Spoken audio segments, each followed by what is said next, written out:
Bienvenidos todos, esto es Hablemos de Inversiones, un programa dedicado a hablar sobre empresas y otras cosas. Hola, yo soy Krevix, trabajo en finanzas, soy inversor particular y escribo una newsletter sobre ideas de inversión que podéis leer en krevix.substack.com. Hola, yo soy Carlos Santiso y soy gestor en Icaria Cartera Permanente e Icaria Capital Dinámico. Todo el contenido de este programa no supone una recomendación de compra ni de venta. El propósito es meramente formativo. Muy importante que cada inversor haga su propia due diligence. Hola a todos, bienvenidos una semana más a un nuevo capítulo de Hablemos de Inversiones. En este capítulo vamos a hacer algo diferente a lo habitual. Espero que nos deis feedback de qué os parece el formato. Ya os digo antes de empezar que si os gusta el formato, dejarnos vuestro like y también vuestro feedback en comentarios. Vamos a hablar sobre peculiaridades de contabilidad que afectan a la hora de entender o valorar una compañía, las más habituales y las que creemos que pueden aportar más valor. Para ello tenemos, como siempre, a mi compañero Krevix. ¿Qué tal? ¿Cómo ha ido la semana? Bien, bueno, semana en los mercados complicada, en lo personal bien y con ganas de este podcast que creo que puede ayudar bastante a todos los oyentes, a también gente del Club del Value que siempre tienen preguntas sobre contabilidad y siempre intentamos resolvérselas. Yo creo que este puede ser un podcast muy interesante para solventar dudas muy comunes entre inversores que sobre todo están empezando y cuando algunos que ya llevan un poco más de bagaje. Sí, empiezo a darme cuenta, Krevix, que cada vez que grabamos el podcast la semana me dice semana muy dura en los mercados. Sí, O sea que podemos asumir que está siendo un año duro, un año complicado, sí. que lo está haciendo. Tenemos para, sobre todo, profundizar en el tema de la contabilidad a mi compañero de trabajo y amigo, está en el equipo en el que estoy yo, en un family office, que es Ángel, tiene CFA, una persona que tiene unos conocimientos contables muy elevados y que además es el profesor de contabilidad en el programa que estamos dando en el IEB, pues la mayoría de los que conocéis, Ayuso, Gabriel, yo, Dani Tello, bueno, el curso que hemos hablado muchas veces. Así que, ¿cómo estás, Ángel? Bienvenido. Tal, Carlos, buenos días. Muchas gracias por tu presentación y gracias a los dos por darme un espacio en vuestro podcast.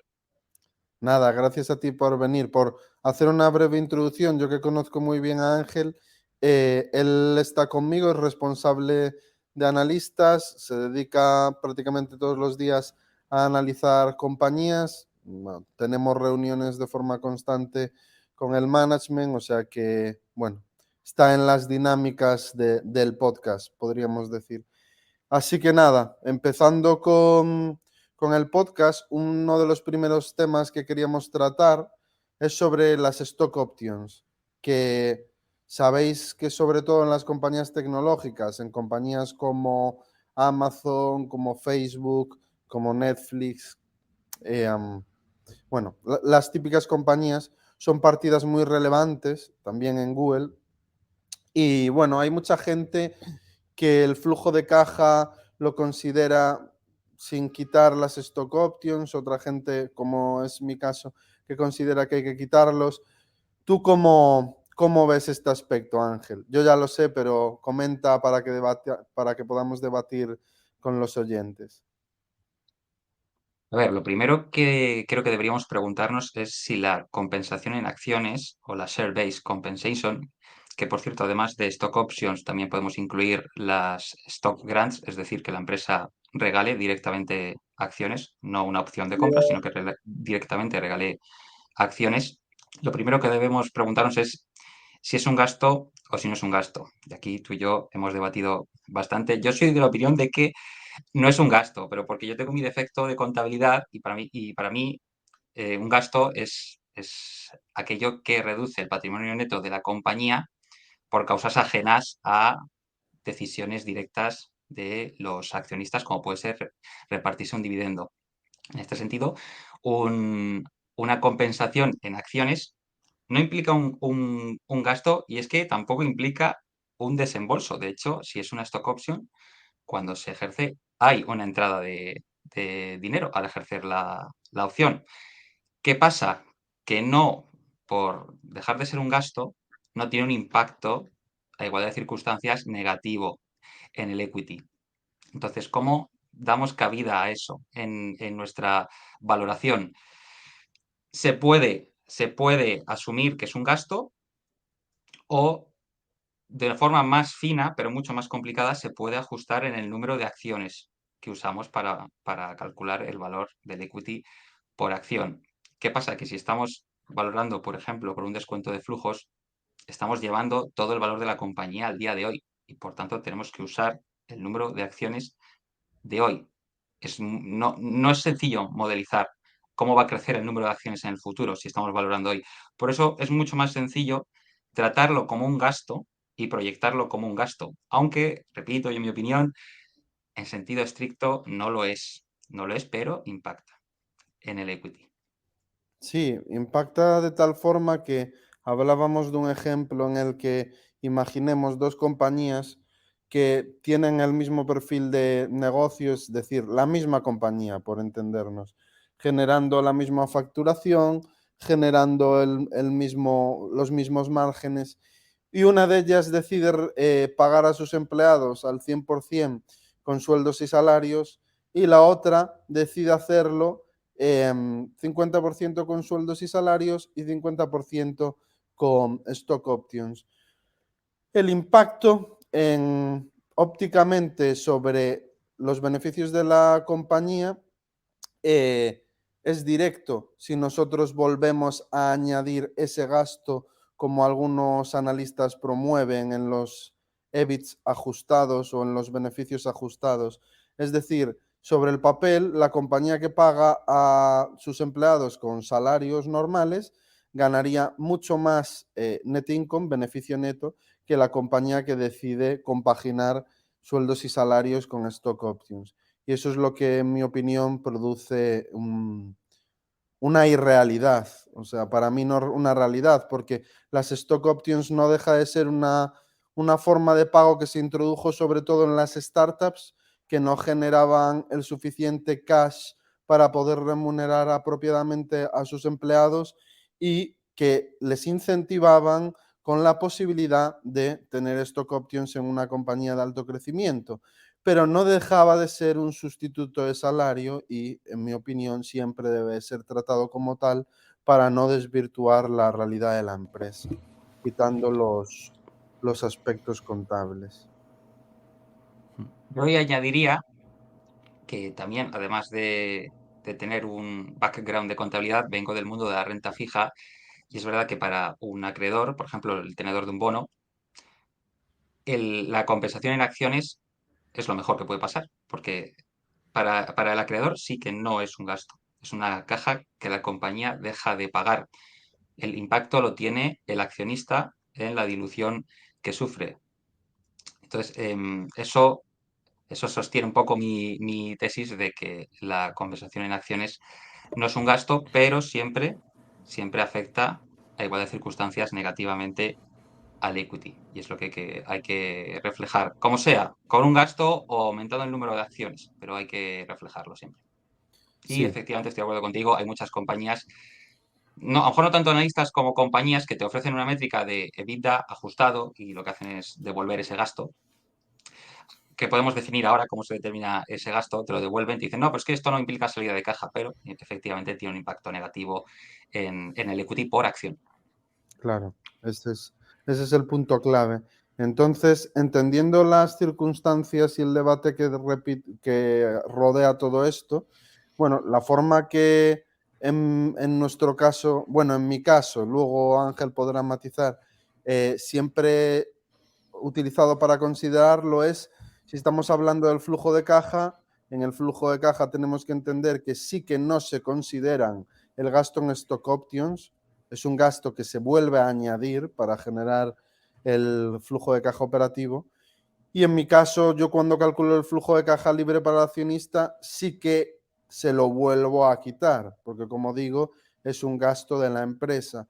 Entonces llegamos a lo que consideramos el flujo de caja que genera la empresa después de sustraer el gasto en stock options, pero además debemos de hacer un ajuste que, si queremos hacerlo de forma fina, aunque no es muy operativo, deberíamos de utilizar el modelo de valoración de Black-Scholes para calcular el ajuste que deberíamos hacer en el equity, pero no vamos a entrar ahí porque sería entrar en temas muy densos. Por resumir, deberíamos de hacer el ajuste en el flujo de caja restando las stock options y utilizando como acciones, en vez de las basic, las diluted. Algún analista argumenta que hacer este tipo de ajuste supone hacer una doble penalización, pero lo que viene a decir alguien como Damodaran, el ajuste que haces en las acciones es el ajuste de las acciones actuales, y la minoración que haces en el flujo de caja o en el beneficio operativo ajustando las stock options es el que vendría a darse de aquí a perpetuidad, si consideras que la compañía va a tener como un gasto estructural las stock options. Por lo tanto, tenemos que ajustar el flujo de caja operativo minorando en el importe de las stock options y utilizar las acciones diluted.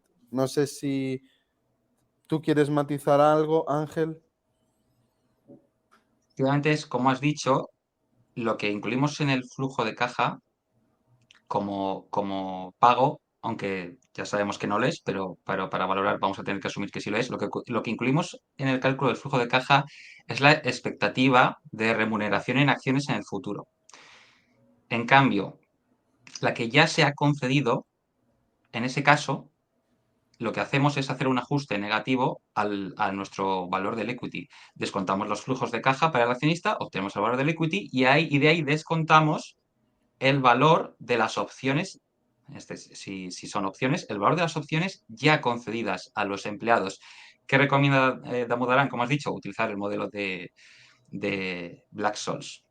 Y esto añade bastante complejidad a la valoración, por supuesto, pero es la forma más fina de hacerlo. Y como decías, si hacemos, para no penalizar dos veces, tenemos que coger el número de acciones básico o efectivo, no las diluidas. Sí, pero eso en el caso de que hagas el ajuste por medio de Black-Scholes, que yo no entraría ahí porque puede ser confundir a los oyentes. Ya son conceptos demasiado avanzados, nos vamos a quedar en lo más sencillo, que es ajustar flujo de caja por stock options y utilizar las diluted, que no es lo Sí, más, ¿no?, ni apropiado, sí, pero estoy de acuerdo, sí, es lo estoy de más acuerdo. razonable, porque si empezamos a meter otros conceptos podemos generar confusión en los oyentes. Krevix, no sé tú qué opinas de este debate, de este tema que sin duda es importante porque es una partida que representa en muchas compañías el 5 o 6% de las ventas. O sea, hablamos de una partida que es tan relevante como podría ser la propia depreciación de una compañía, y no sé qué opinión tienes. Sí, yo en este lado estoy por tu lado. Digamos, soy de los de tu opinión, o en este caso de Damodaran, que tiene escrito un montón sobre ello. Sí que es verdad que a lo largo de mi vida como inversor, cuando estoy investigando esto, siempre vi algo que ha comentado Ángel, que es que el hecho de que normalmente los acreedores y normalmente amigos míos que trabajan en banca de inversión siempre decían que ellos no, o sea, que ellos sean más como comentaba Ángel, ¿no? Entonces, pues bueno, es algo curioso, ¿no? Que siempre la gente que se dedica más al equity o a valorar compañías, a valorar el equity, siempre se fijan mucho en cómo lo hace Damodaran, que yo creo que en ese es como el gran maestro, ¿no?, para la mayoría de analistas.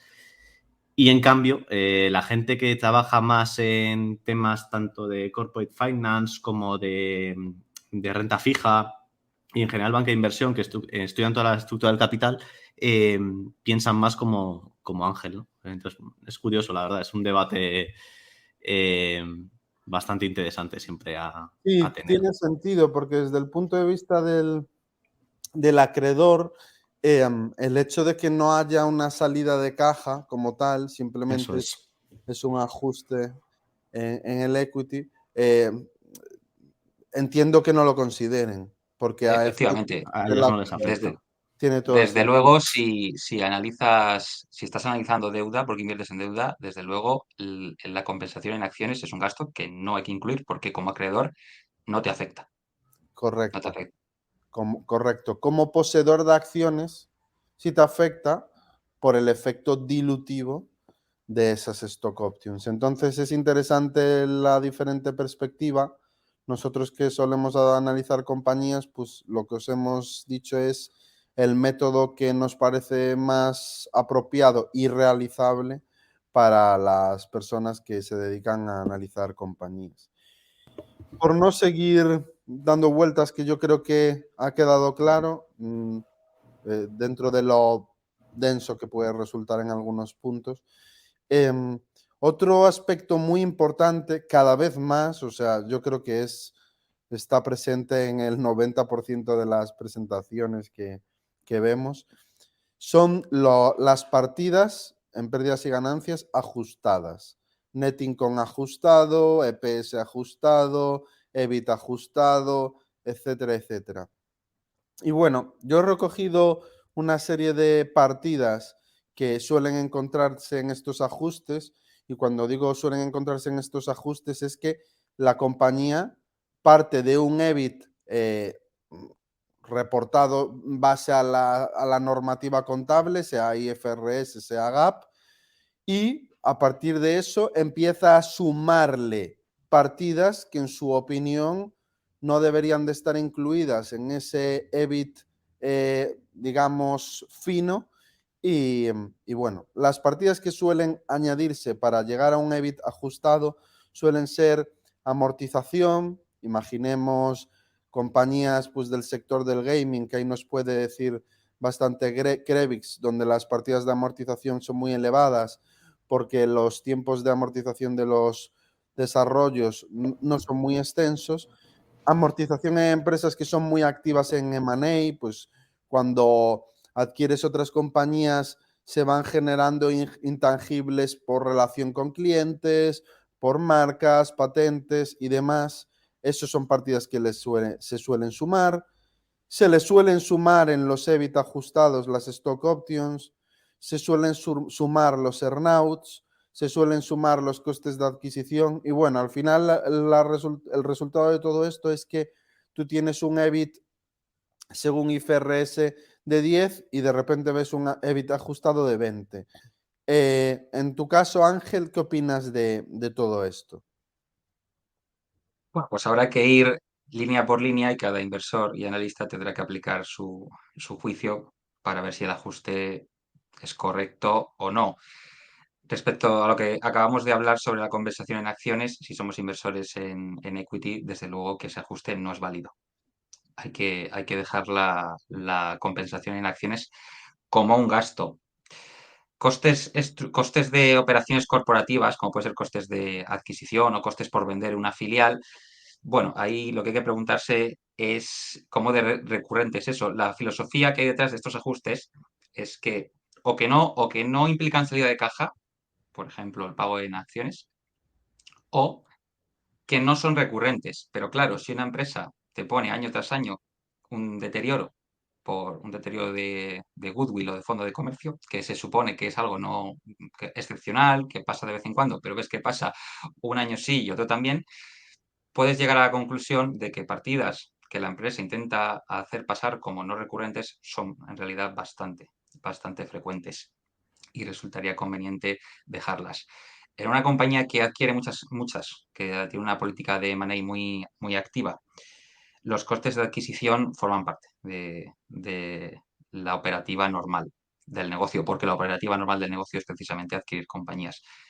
Entonces yo a priori diría que hay que dejarlo como gasto. Se puede matizar, pero a priori.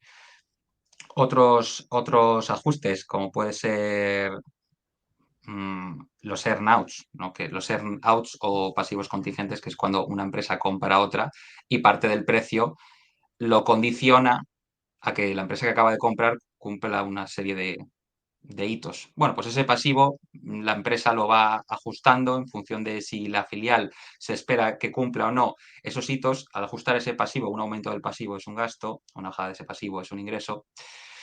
No me parece mal que se haga ese ajuste, porque realmente son partidas bastante volátiles, bastante volátiles. Ese es otro criterio que hay que aplicar. esto me está metiendo en una volatilidad innecesaria o irreal en la cuenta de resultados. Otro ajuste derivado de lo que acabo de decir es devolver, tanto positivamente como negativamente, la revalorización de la cartera de inmuebles, si es que la empresa contabiliza, porque así se lo exige la norma, le exige que contabilice sus inmuebles a valor de mercado y que los cambios de Pues valor vayan a la cuenta de pérdidas y ganancias.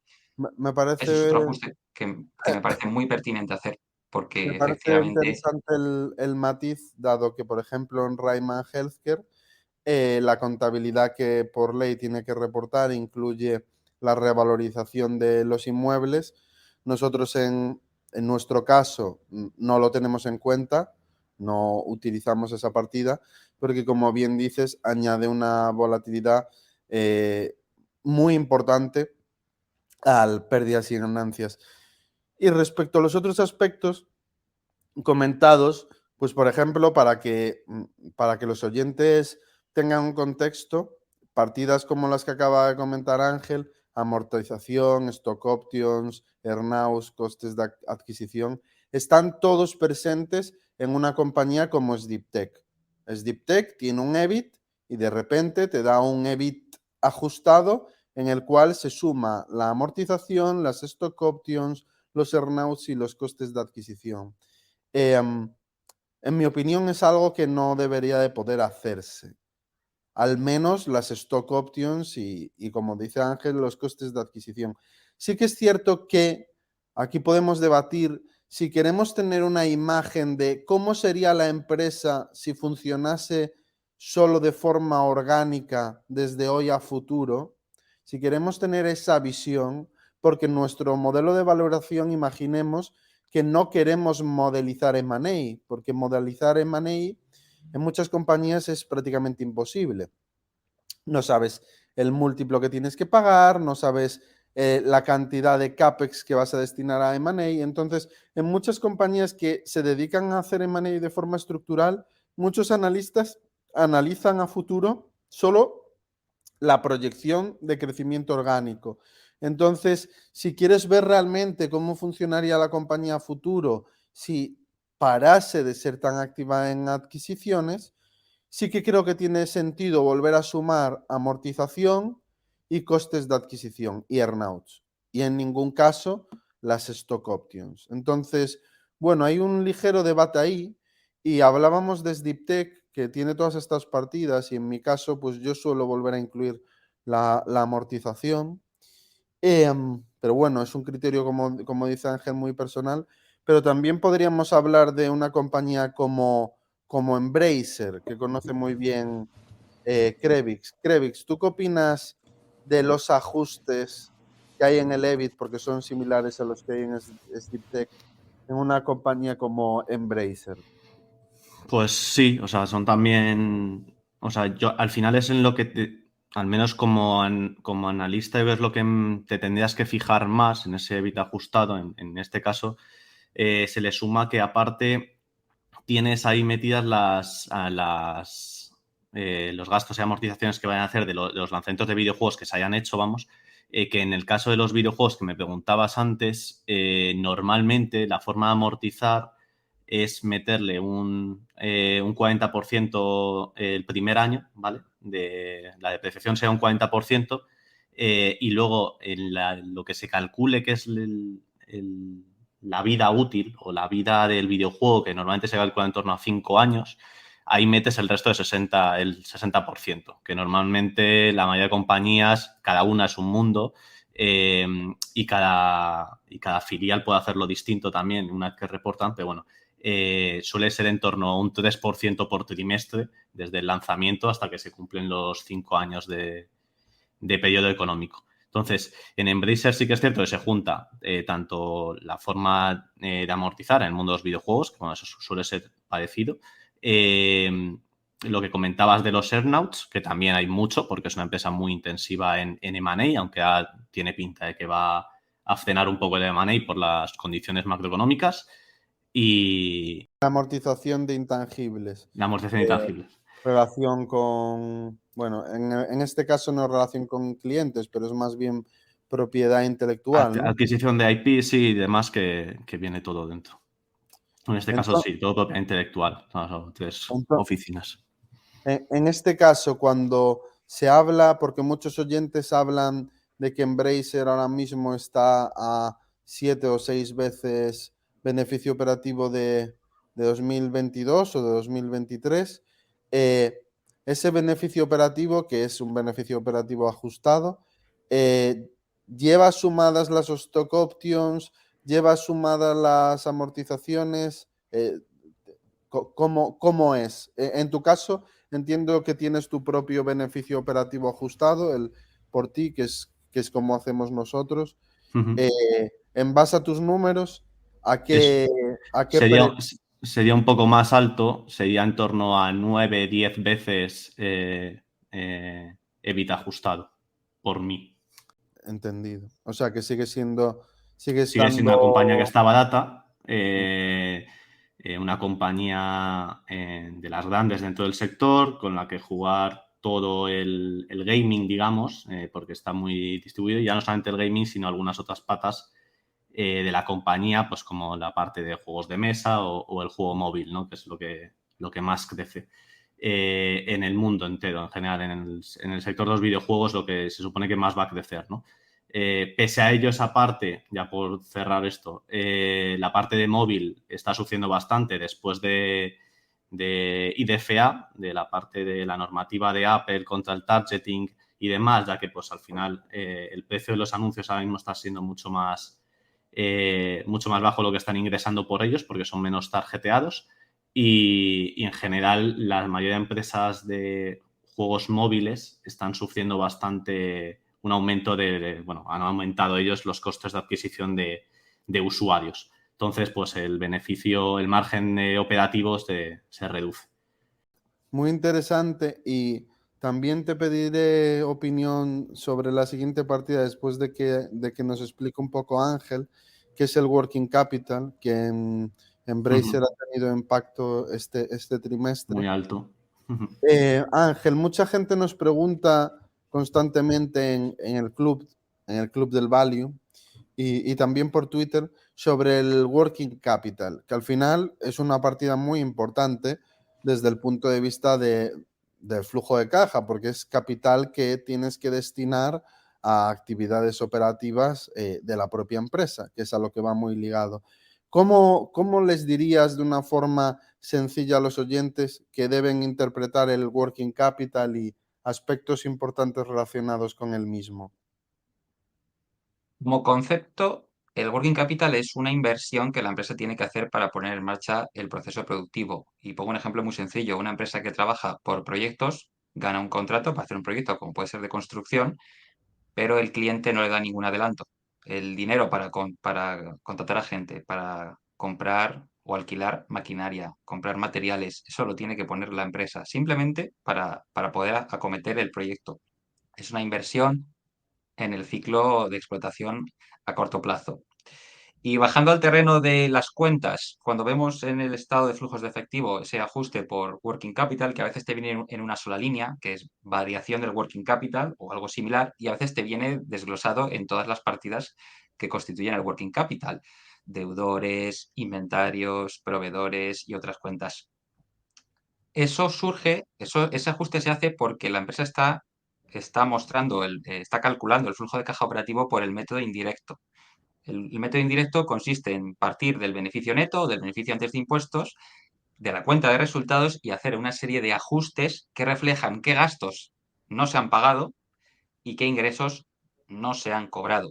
Por tanto, si hemos vendido 100 en el ejercicio, pero solamente hemos cobrado 50, hay que hacer un ajuste negativo en el resultado contable, el resultado de la cuenta de pérdidas y ganancias, por esos 50 que en realidad no hemos cobrado. Ese es el concepto de aumento de deudores o aumento de derechos de cobro. Si hemos vendido 60 unidades de inventario, pero es que hemos comprado 100 durante el ejercicio, hemos pagado a los proveedores por 100, el hecho de que hayamos comprado más unidades de las que luego se han vendido, eso no lo vamos a ver reflejado en la cuenta de pérdidas y ganancias. Lo hemos reflejado como un ajuste también negativo en el cash flow statement.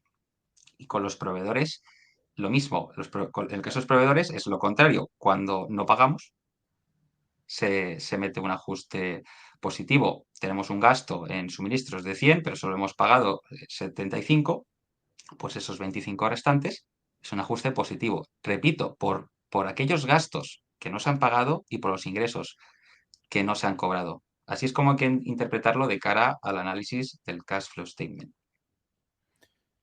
Muy interesante. Y por tener un ejemplo, Sí. bueno, vamos a poner varios ejemplos para que los oyentes lo visualicen. Primero, Ángel, ¿cómo funciona el working capital, por ejemplo, en un supermercado? Para que la gente que va al supermercado todos los días se ponga desde el punto de vista del propietario del supermercado y entienda el funcionamiento de los mismos. Los supermercados suelen funcionar con working capital negativo. ¿Esto qué quiere decir? Que la empresa cobra de los clientes antes de pagar a los proveedores. Suele ser así, ¿no? Correcto, porque al final los pedidos que haces de los ítems que destinas al supermercado para la venta, a los proveedores les pagas a, pues no recuerdo ahora mismo, 60, 90 días, mientras que el cliente, los que vamos al supermercado a hacer la compra, pagamos in situ. Eso significa que nuestro capital destinado a la puesta en marcha de parte operativa del negocio la financian automáticamente los proveedores en vez de nosotros mismos. Por eso, working capital negativo significa que tenemos que poner menos capital. Es decir, que Significa pone que de hecho no hay capital. que ponerlo. De hecho no hay que ponerlo. Te lo está financiando Exacto. De hecho, te lo nos lo está están financiando el poniendo proveedor. los proveedores. Es decir, pues imaginemos que para poner en marcha el supermercado, pues tenemos de costes los salarios, tenemos de costes, pues si tenemos deuda, el coste de la deuda, tenemos de costes, pues puede ser depreciación y amortización, pero también tenemos de coste, pues lo que nos cuesta tener el inventario, lo que tardamos en cobrar de los clientes, lo que tardamos en pagar. Bueno, pues en el caso del supermercado, como cobramos mucho antes de lo que pagamos, hace que nuestro coste de puesta en marcha del negocio sea menor a pues, el que puede ser en otro perfil de negocio que tenga working capital positivo, como por ejemplo, pues Amazon, que tiene. El típico ejemplo más grave es el de una constructora. Y digo grave porque este tipo de análisis es muy importante de cara a estudiar la liquidez de una empresa. Y es que una empresa como una constructora se puede ir al garete simplemente por no tener dinero con el que iniciar proyectos, para que nos hagamos una idea de lo importante que es una adecuada gestión del working capital. Una empresa con working capital negativo no tiene este problema. Sí, muy buena comparación. Digamos que son los mundos más opuestos. El perfil de empresa con working capital más positivo y un mayor consumo del circulante, que es una constructora, y el perfil de empresa con working capital más negativo, como puede ser un supermercado, que es mucho más ligero en intensidad de capital gracias a ello. Por ejemplo, si nos trasladamos al mundo de Embracer, que es una de las empresas más populares, y podemos, y podemos reflejarles a nuestros oyentes un ejemplo real, en el último trimestre ha habido un incremento importante del consumo de capital por parte del working capital, es decir, la empresa tiene que poner más capital para financiar su actividad operativa. ¿Y por qué ha sido esto, Krevix? Pues esto es debido por dos motivos principales. Vienen todos por la parte de Asmodee, que es la compañía que se encarga de los juegos de mesa, donde destaca Catán o licencias con Marvel, El Señor de los Anillos, etcétera. Y una parte muy importante que tiene, que son las trading cards, que son los típicos juegos de cartas, ¿no? Donde pues distribuyen principalmente y lo que más distribuyen es el juego de cartas de Pokémon, que de hecho ha tenido bastante éxito este año y han habido un torneo muy importante en este trimestre pasado y fue bastante importante.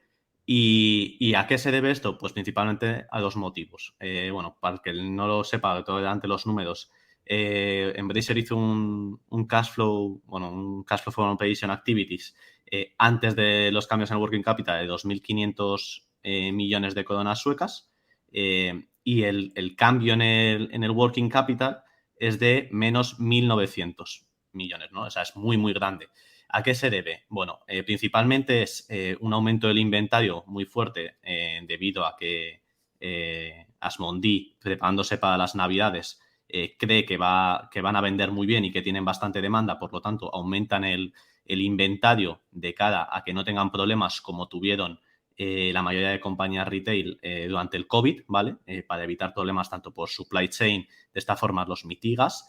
Entonces, bueno, están aumentando bastante y sobre todo en la parte de cartas, tanto de Pokémon, si mal no recuerdo, también distribuyen en la parte europea ciertas cosas de Magic the Gathering, que también es uno de los juegos de cartas más jugados del mundo, de Hasbro. Y por el otro lado, este trimestre han tenido bastantes cuentas pendientes por cobrar que han cobrado al comienzo de este en el que estamos ahora. Por lo tanto, esto ha supuesto un aumento de los inventarios y de las cuentas a cobrar. Así para que un poco la gente lo entienda, ¿no? Cuando también lo hemos visto, por ejemplo, no he visto los resultados de Endor, que no sé si han salido aún, pero en Guillemot también lo hemos visto, ¿no? Que de cara a prepararte a una jornada navideña, digamos, en la que esperas vender bien, para evitar problemas de cadena de suministros, pues te preparas, compras los objetos, llenas tu inventario para luego venderlo en el siguiente trimestre, que es donde tendrás toda la entrada de caja. Pues interesante ver los diferentes puntos de vista en diferentes tipos de empresa. El siguiente tema que queríamos hablar está relacionado con el CAPEX de mantenimiento y de crecimiento, otro aspecto muy importante para valorar una compañía. Y cómo aproximar el CAPEX de mantenimiento para el cálculo del free cash flow. ¿Cómo lo ves, Ángel?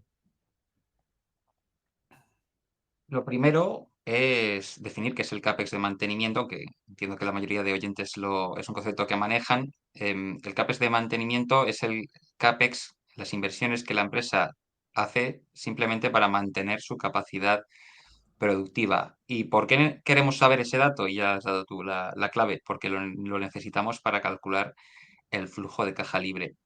¿Qué es el flujo de caja libre? El que la empresa es capaz de generar habiendo hecho todos los desembolsos necesarios. Y recalco la palabra capaz y necesarios. Queremos saber cuál es el flujo de caja que la empresa es capaz, no el que efectivamente te genera en un año concreto, porque si hace una inversión muy fuerte y deprime o vuelve negativo el flujo de caja, no debemos pensar, no debemos juzgarlo como algo negativo. Lo que nos interesa es ver cuál es la capacidad de la empresa. Entonces necesitamos ese dato, el CAPEX de mantenimiento. ¿Cuál es el problema? Que las empresas no te dan ese dato. Hay algunas pocas que sí, que en las cuentas, en las footnotes de las cuentas, te lo indican. Estas son mis inversiones de mantenimiento, pero es muy raro que lo hagan. Y además es una métrica que realmente puede ser la que la empresa te quiera contar. Entonces, ¿cómo conseguimos el dato de CAPEX de mantenimiento? Pues no nos queda más remedio que buscarnos la vida y derivarlo a partir de las métricas de que disponemos en las cuentas. Una forma habitual de aproximarlo es coger la depreciación y amortización, que no deja de ser es un gasto en la cuenta de resultados que refleja la pérdida de valor, la pérdida gradual y esperada de valor en los activos fijos, y que esos activos habrá que reponerlos en un momento futuro. Por lo tanto, no es mala idea coger ese gasto. ¿Cuál es el problema? Que la depreciación suele ser superior al CAPEX de mantenimiento real, porque la vida útil que se estima para el activo para diseñar la tabla de amortización, la vida útil que se estima para el activo normalmente es más corta que la vida útil real, y por tanto el gasto en depreciación y amortización será superior al CAPEX de mantenimiento efectivo. Otra forma de hacerlo, bueno, existe un método, el método de Greenwald, que consiste en vincular el aumento de los activos fijos a las ventas. Calculas el ratio, no recuerdo exactamente cómo era, calculas el ratio entre activos fijos o activos no corrientes y ventas, lo calculas para los últimos 5 años, obtienes el ratio medio, y ese porcentaje, ese coeficiente, se lo aplicas al crecimiento de las ventas en el ejercicio presente o en el próximo ejercicio, lo que queramos estimar. Aplicando ese coeficiente al incremento de las ventas, obtenemos el CAPEX de crecimiento. Entonces, si ese CAPEX de crecimiento se lo restamos al CAPEX total, tenemos el CAPEX de mantenimiento. Es otra forma de aproximarlo. Otra forma que yo la aplico bastante es volviendo al primer método, que es tomar la depreciación y la amortización, pero le pongo un límite, que es si el CAPEX orgánico quiere decir que no es CAPEX en comprar otras compañías. Si el CAPEX orgánico, que es comprar máquinas, comprar vehículos, si el CAPEX orgánico es más bajo que la depreciación, para ese año asumo que el CAPEX de mantenimiento es el CAPEX orgánico. Y si el CAPEX orgánico es más alto que la depreciación, cojo la depreciación como CAPEX de mantenimiento para ese año. Sigo sobreestimando, pero le estoy poniendo un límite. En cualquier caso, no es sencillo, no es sencillo conseguir esa cifra. Y es importante. Entendido, entendido. No sé, Krevik, si tú quieres aportar algo al respecto, uno de los topics más habituales. Nada, yo creo que aquí Ángel lo ha explicado claro. De hecho, me ha gustado mucho la última forma que ha comentado de hacerlo, la verdad. Otro de los temas que siempre hay muchas dudas, sobre todo en empresas tras una gran operación de Money, es sobre el goodwill. Sobre cómo surge este goodwill, qué es el goodwill, cómo se calcula, cómo se interpreta dentro de las cuentas de una empresa. No sé si vosotros queréis aquí aportar vuestra opinión. Sí, Ah, lo primero va a ser definir el goodwill o fondo de comercio. El fondo de comercio, pues lo vamos a llamar goodwill, que es como lo conoce todo el mundo. La definición técnica es la diferencia entre lo que una compañía paga por otra, el precio de compra de una compañía, y el valor de mercado de los activos de la compañía comprada, de los activos netos. Entonces, vamos por partes. Una compañía compra otra, lo que hace es tomar su balance, el balance de la compañía que va a comprar, mira todas las partidas de su activo y de su pasivo, y las que no están contabilizadas a valor de mercado o fair value, el fair value, valor razonable, que es como se denomina en la contabilidad, las que no están contabilizadas a fair value, las valora, las valora a fair value. Ese es el primer paso. El segundo, ciertos activos que la empresa que va a comprar no tenía reflejados en el balance, los va a reflejar, les va a asignar una línea. Y hay dos ejemplos muy concretos. Uno es la marca. Al integrar, al consolidar, que ahora definiremos lo que es la consolidación, al comprarse una compañía, la empresa compradora puede y debe asignar un valor a la marca.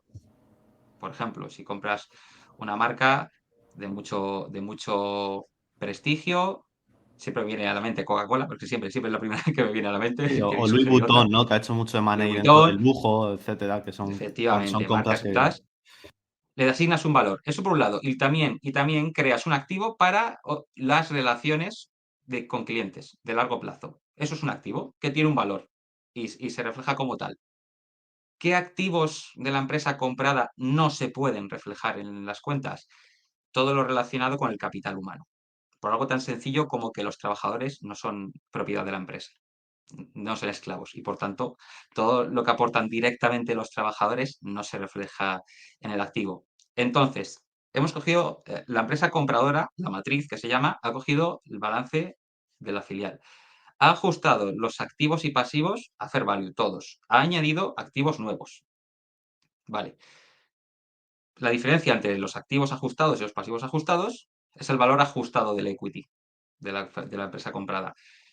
Vale, pues la diferencia entre lo que ha pagado por esa empresa y el equity ajustado, eso es el goodwill.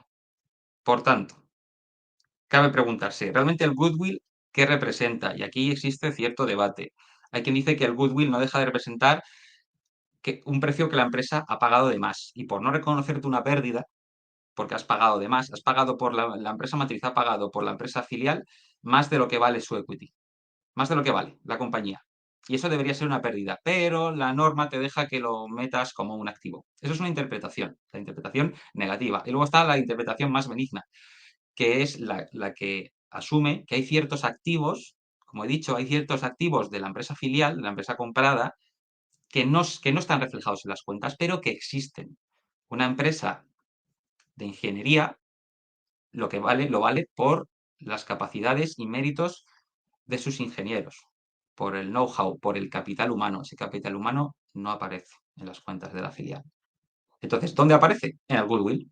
Es como un cajón desastre. ¿Y cuál es el problema ahí? Que ese cajón desastre vale para lo malo y para lo bueno.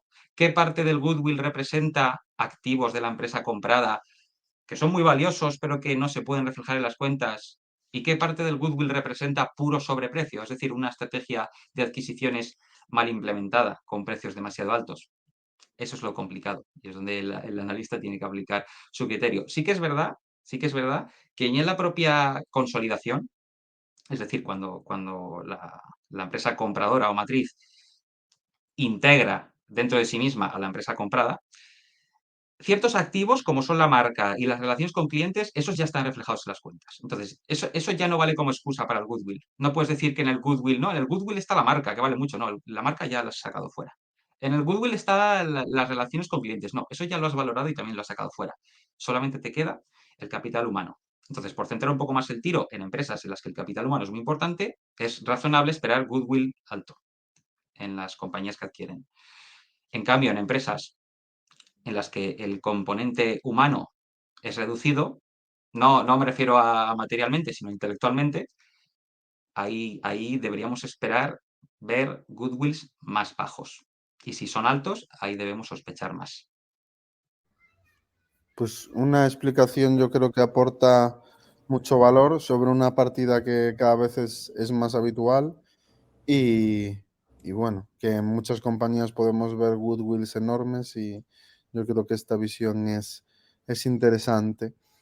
Sí, de hecho, por meter una cuña ahí, volviendo al caso de Embracer y por no repetirme esto, Embracer es una compañía que lo que está adquiriendo son activos intangibles, IPs, y mucho capital humano. Por eso, lo que se suele ver en las cuentas es un goodwill bastante alto y un aumento de los activos intangibles en los últimos años. El que siga la compañía va viendo cómo todo eso está reflejado en esas dos partidas.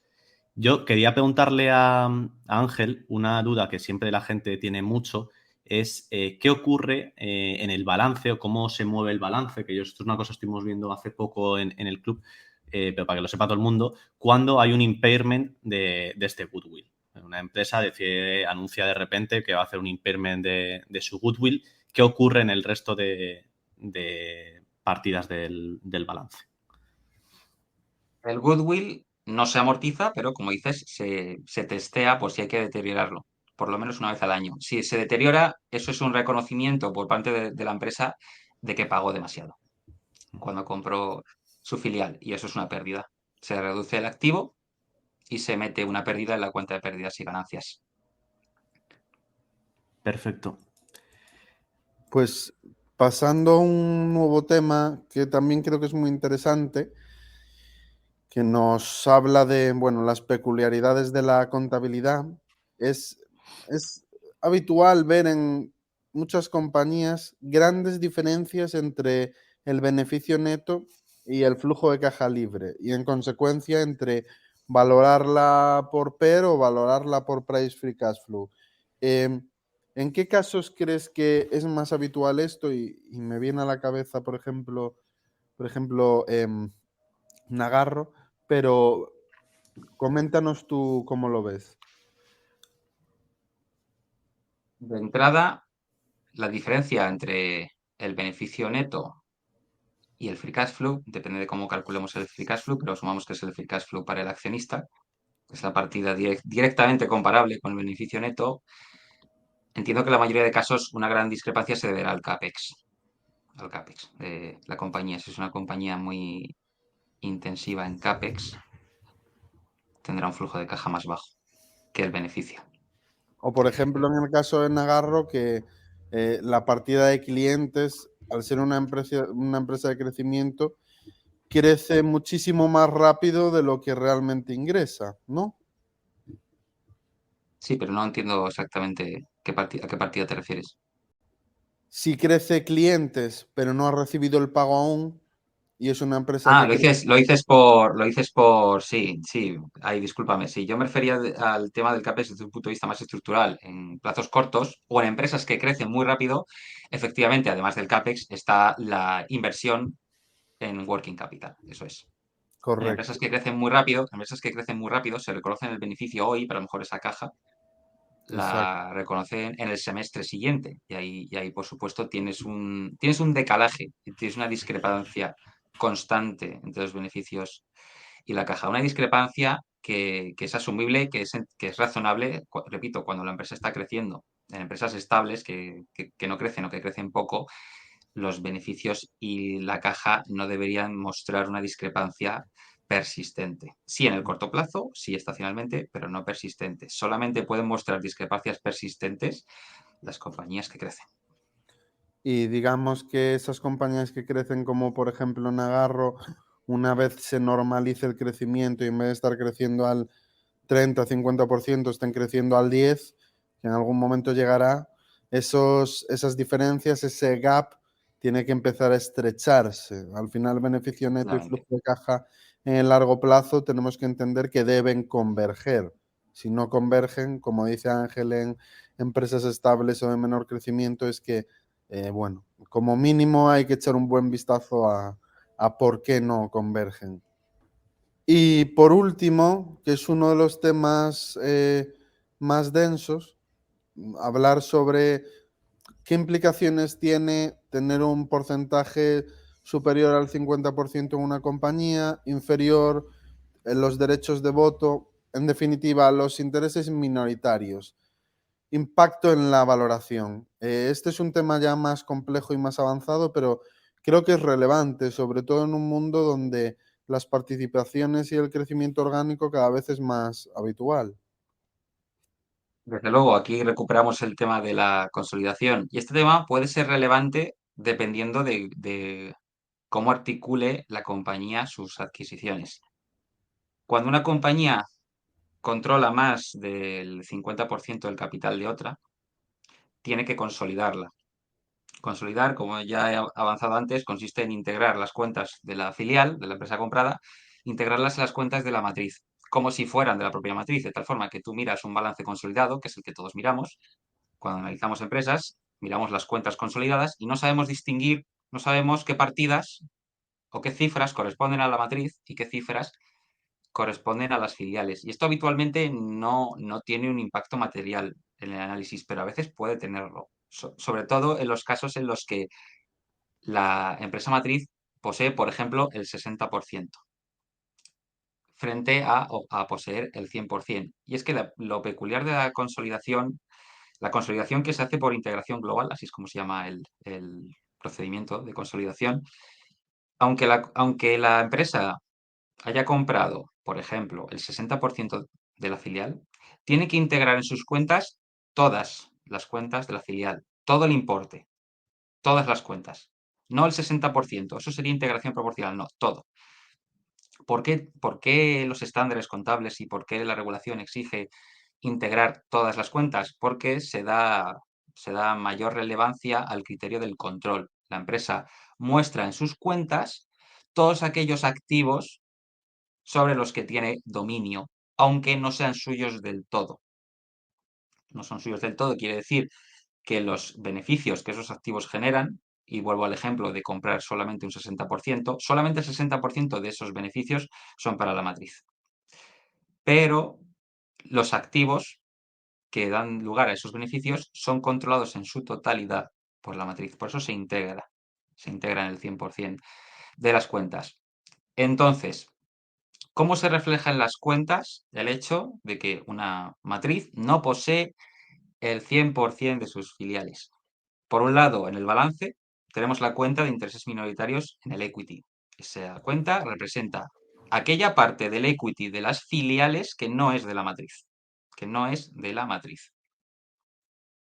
Y en la cuenta de resultados, después de la línea de beneficio neto, tenemos una línea debajo que se llama también intereses minoritarios. Y esa línea indica aquella parte del beneficio de las filiales que no pertenece a la matriz. Entonces, de cara a la valoración, cuando estamos aplicando, por ejemplo, múltiplo PER, esos beneficios que no son de la matriz deberíamos excluirlos. Deberíamos, porque económicamente no son suyos. No son suyos. Si valoramos en base al book value de la compañía, es decir, en base al equity, la parte de intereses minoritarios no deberíamos tenerla en cuenta, porque no forma parte del patrimonio, no forma parte de la riqueza de la empresa. Y eso son los dos ajustes más importantes que hay que recordar cuando vemos líneas de intereses minoritarios, que normalmente son muy pequeñas, pero puede darse el caso de que se coman buena parte del equity y buena parte del resultado neto. Estaba yo hablando en mute. No, que decía que había sido una explicación muy buena, Ángel. Por cerrar, queríamos comentar un tema que teníamos pendiente y que siempre suele generar muchas dudas, sobre todo a raíz de la nueva normativa de IFRS 16, que son el tema de los leases, ¿no? Si nos puedes comentar un poco sobre los leases o poner algún ejemplo, no sé, a mí se me ocurre una compañía que alguna vez hemos hablado Carlos, Gabriel y yo de ella, que es Inditex, de cómo afecta este cambio de normativa de IFRS 16. Pues un poco comentarnos cuál es el impacto en pérdidas y ganancias, el impacto en el cash flow, si hay que incluirlo en la deuda o no incluirlo. Entonces, si nos quieres comentar un poco sobre ello. Es un tema largo, la verdad, pero intentaré resumirlo lo mejor que pueda. IFRS 16 es una norma que entró en vigor, si no recuerdo mal, en 2019. Antes de IFRS 16 había arrendamientos o leasing. El arrendamiento es un alquiler, por ejemplo, alquilar máquinas, alquilar vehículos, también se pueden alquilar activos intangibles. Dependiendo del tipo de contrato de alquiler, se contabilizaba como leasing operativo o leasing financiero. El leasing operativo es el más sencillo, es el gasto, la cuota anual o mensual o trimestral de leasing es un gasto operativo más, como pueden ser los sueldos y salarios. No tiene misterio. En cambio, el leasing financiero es el complicado. En el leasing financiero, lo que la norma impone es contabilizar el alquiler como si no fuera un alquiler, sino como si la empresa hubiera comprado el activo alquilado, por ejemplo, un camión.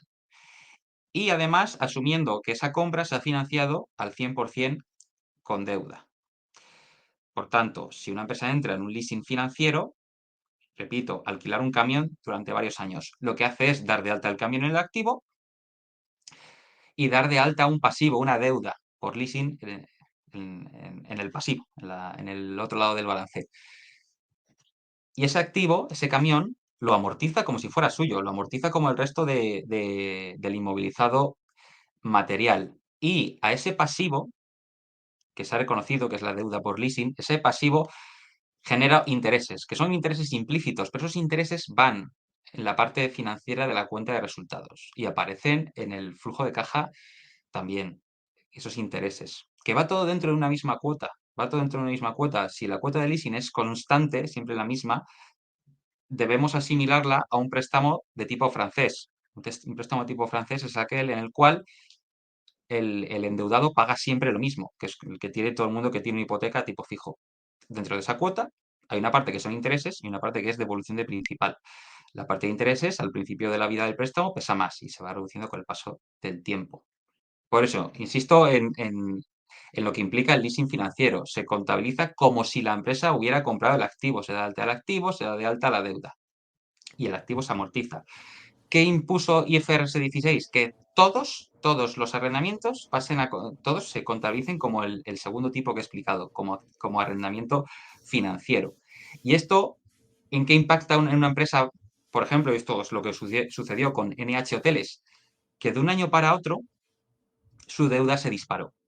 Porque venía todos los hoteles que no tenían propiedad, los tenía alquilados, los venía contabilizando por leasing operativo y al año siguiente pasan a ser leasing financiero. Por tanto, su activo se hincha enormemente y lo mismo sucede con su pasivo, con su deuda.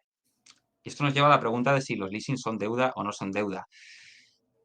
Yo apuesto por tratarlos como deuda en todos los cálculos. En todos los cálculos dentro de la valoración, sin perder de vista que realmente no es deuda financiera. Y esto es importante porque la deuda financiera, la que tiene la empresa con bancos y la que tiene con bonistas, esa es la deuda que te puede llevar al default. Si tú no pagas un banco, es como si no hubieras pagado ninguno. Si no pagas a un bonista, es como si no hubieras pagado ninguno. Eso es una suspensión de pagos y un default que te lleva al concurso de acreedores y eso puede acabar muy mal. En cambio, si tú no pagas o te retrasas en un pago a tu arrendador, al arrendador del activo, eso no te lleva al default inmediatamente o automáticamente. Tienen sus problemas, por supuesto.